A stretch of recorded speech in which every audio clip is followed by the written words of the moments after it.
Bonjour les amis du ballon rond et bienvenue. Aujourd'hui, on va parler d'une idée. On va parler d'expulsion temporaire d'un joueur. Je ne sais pas si vous avez déjà entendu parler de ce concept. On va parler aujourd'hui du carton blanc.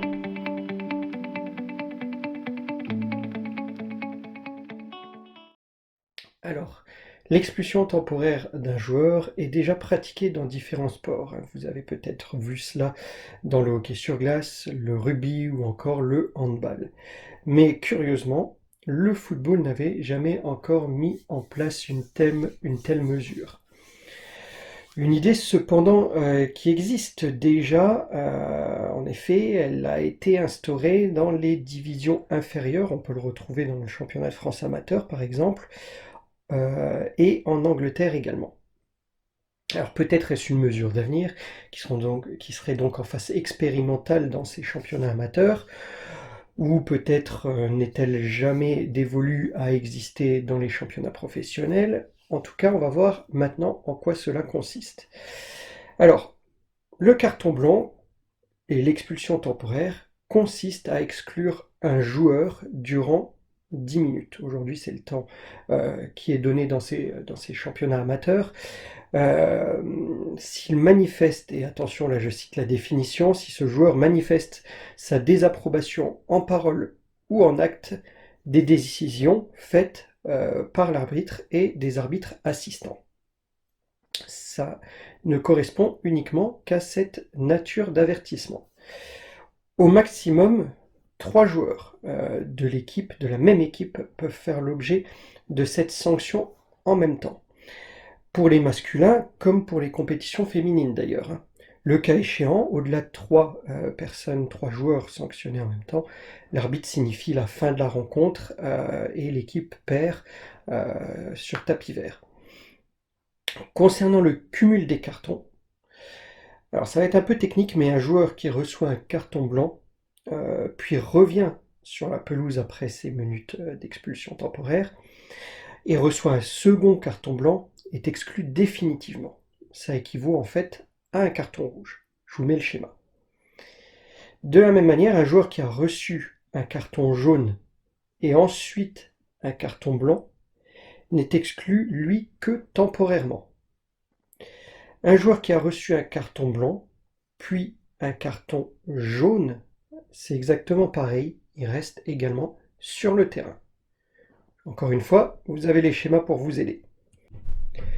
Enfin, un joueur qui a reçu un carton blanc, puis un jaune, et plusieurs minutes après, encore un jaune, est exclu.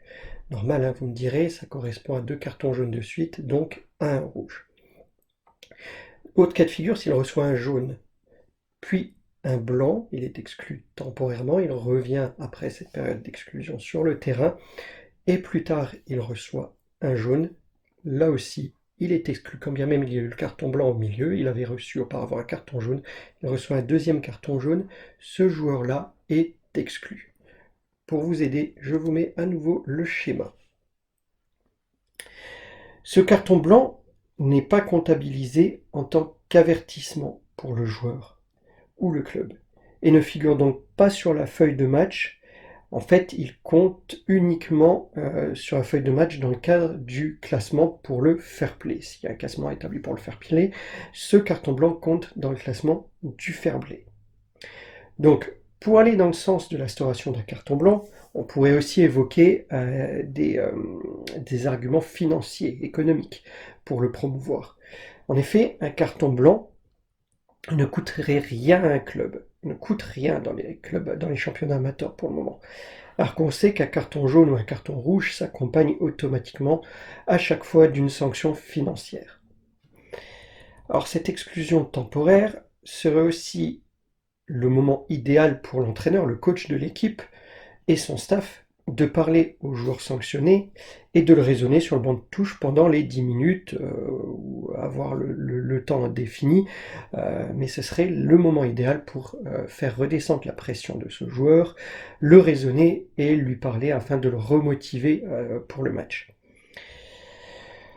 Attention, prendre un carton blanc et sortir 10 minutes laisse son équipe en infériorité numérique. pendant ce laps de temps. Et ce serait, à mon sens, une nuisance très efficace. Peut-être bien plus qu'un simple carton rouge, qui est évidemment handicapant, mais laisser son équipe 10 minutes sur le terrain en infériorité numérique, je pense que ça a un sacré pouvoir de nuisance, et donc ça peut intéresser le corps arbitral également, ou en tout cas rendre les joueurs méfiants quant aux propos de l'arbitre. Alors, il faut savoir que le carton blanc était à l'étude au sein de l'UEFA, quand Michel Platini y était à la présidence, hein, c'était un fervent défenseur de l'idée du carton blanc, voulait l'instaurer, il en a régulièrement parlé, on l'a régulièrement interviewé, notamment en 2014, à l'époque il s'y était prononcé de manière publique de façon favorable. Euh, on évoquait alors peut-être à l'époque des règles aussi un peu différentes. On a pu évoquer à un moment donné cette règle dans le cas d'un joueur qui blesse son adversaire. Et donc dans ce cas-là, pour ne pas pénaliser l'équipe qui se retrouverait à 10, ce joueur qui a blessé l'adversaire qui ne pouvait plus revenir sur la pelouse aurait pu être expulsé temporairement pour un souci d'équité. Mais encore une fois, Michel Platini, je le cite, et je vais vous le citer, il disait que le carton blanc permet de réduire la tension sur le terrain, mais il ne resterait à convaincre la FIFA. C'est en 2014, du temps est passé depuis, hein, et le carton blanc n'a jamais été professionnalisé en tout cas. Roland Courbis, hein, que vous connaissez certainement, avait même auparavant échangé avec Michel Platini, et l'histoire dirait que c'est lui-même qui lui aurait donné même cette idée. Enfin, dans le monde de l'arbitrage, Bruno Derrien, un ancien arbitre professionnel et international, avait manifesté son enthousiasme à quelques reprises également à cette idée, en affirmant qu'il participerait à asseoir l'autorité des arbitres et à se faire respecter. Alors, je vous le dis, hein, le carton blanc pour réprimer tout ce qui est de l'ordre du comportemental, ou alors un carton blanc pour ne pas pénaliser une équipe avec un joueur blessé par son adversaire. Et vous, qu'en pensez-vous? Exprimez-vous dans les commentaires, j'attends de lire chaque avis, j'y répondrai. Je vous laisse débattre et participer à cette idée-là.